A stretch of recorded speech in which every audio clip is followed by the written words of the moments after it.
Hi everybody! This time I'm talking about a short story collection I just finished.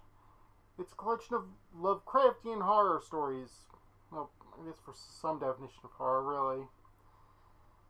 This is In the Gulfs of Dream by David Barker and W.H. Pugmire. It's put out by a small press called Dark Renaissance, which has gone out of business and is currently still available from Dark Regions Press. So, if you want to get a copy, you should.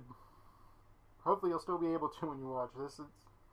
It's certainly available on the publisher's website and Amazon. And I'm hoping my description will make you want to read it. I hope that for every book, even the bad ones. Is this a bad one? Well, you'll find out. Anyway, I've never read anything by Barker before, but I have read some of W.H. Pugmire's books before, including Encounters with Enoch Coffin, which is also a Lovecraftian collection, about a guy named Enoch Coffin. And then there's Gather Dust, which is also Lovecraftian, because he mostly seems to write Lovecraftian stuff. A lot of it's set in his own creation called Sesqua Valley. In fact, a couple of the stories in this collection are set there.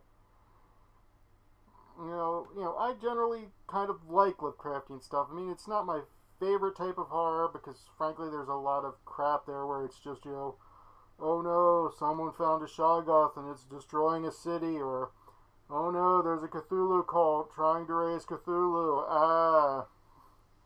Don't even get me started on the August Derleth inspired stuff where there's super powerful elder ones that are good guys and ones that are bad guys, and people can cast magic spells that'll take care of the cosmically powerful beings that could crush the earth without a second thought or even noticing it. And anyway, is this one of those type of stories?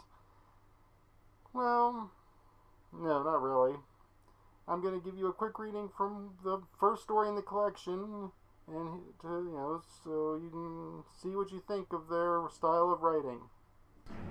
The day had been gloriously bright on the autumn afternoon when we left the home of my friend and collaborator, Ephraim Kant, and embarked on the annual 2-hour walk to the grave of his beloved late wife, Lunale Kant, née Morel. Normally, he made this journey alone, but this year was somehow different. He told me the situation regarding his wife had changed radically, and the solitary trek no longer meant to him what it had in the past. In what manner it might have changed I couldn't begin to imagine. I didn't want to be insensitive towards my friend, so I held my tongue, but in the privacy of my own mind, I was practically yelling at him, "For God's sake, she's dead, Kant. How on earth could your relationship with her possibly have changed that much from last year to this? On that terrible first anniversary of her death, when you made the trek in a dismal rain, of course everything had changed. You'd gone through hell all year, crazy with grief, watching her die while you stood by, unable to stop the process or even lessen her suffering, had a terrible effect on you. What an awful thing to witness. The rough passage from life to death, from breathing to eternal stillness. Almost overnight she went from a young, vibrant, beautiful, and ethereal creature to, well, pardon me, a pale corpse laid at heaven's door."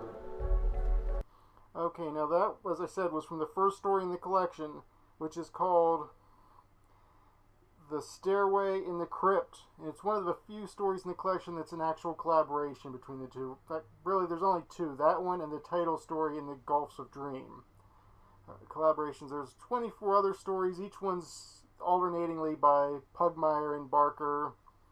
So that, it's pretty much half and half each. And they're both really good writers who do a good job of writing the stories. And like I said, they're not the standard Lovecraft stuff where it's people constantly stumbling over shoggoths and something Nyarlathotep or whatever. I can't even pronounce any of those things' names properly except Cthulhu and Nyarlathotep and Azathoth and the one that you're not supposed to say, so I'm not going to.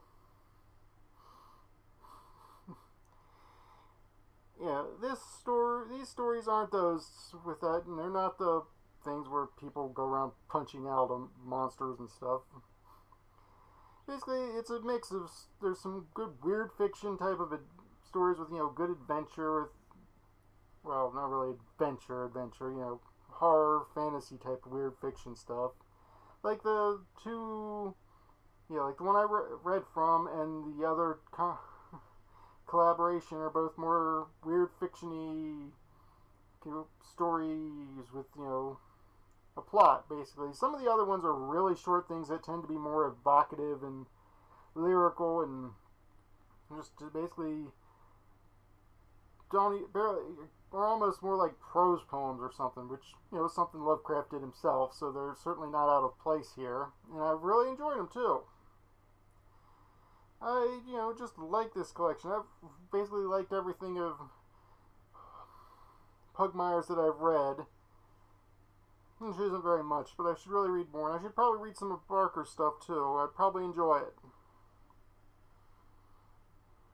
I mean, it makes a nice change, because I've got other Lovecraft-inspired stuff on my shelf, and I've read others recently, and I'll probably be buying more, because I like that kind of stuff, and far too much of it's just not very good, because he's too popular. In fact, really, his creations are more popular than he is, as anybody knows that follows the news. All that stuff about him being a racist seems to, that understandably annoys the crap out of a lot of people, so he's not popular, but you don't have to worry about that with this. Because these books, this stories doesn't deal with any of that stuff.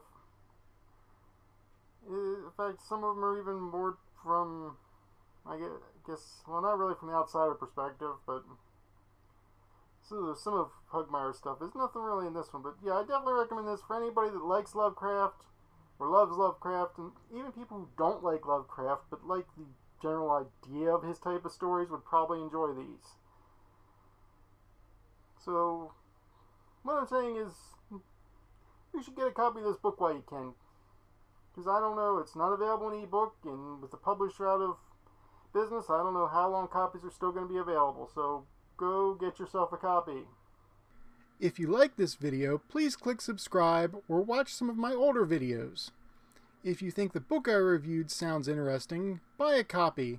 There are always links to the Amazon store in the description for this book and any other books I mentioned. If you have any suggestions on other books I could read, or any other comments, queries, insults, or anything else you want to say, please feel free to mention it in the comments section.